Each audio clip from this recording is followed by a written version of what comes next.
আসসালামু আলাইকুম। তো এই দেখেন এক মাদার তেরেসা।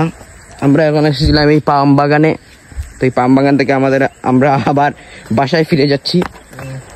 তো আমরা এটাকে কি বলে বন্ধু, এটাকে কি বললে যেটা দিয়ে আমরা পার হচ্ছি? পদ্মা সেতু। এই এটা তো পদ্মা সেতু, আমি তো ভুলে গেছিলাম।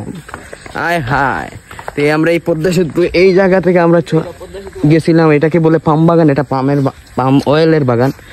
তো এইদিকে যেতে হয়, আবার এইদিকে আসতে হয়, আরো অনেক বিভিন্ন রাস্তা আছে। ওই হয় বন্ধু, এটা কি তোমার নাকি? গাইস দেখেন, আমরা এইরকম জায়গা দিয়ে আমরা পার হতে হচ্ছে।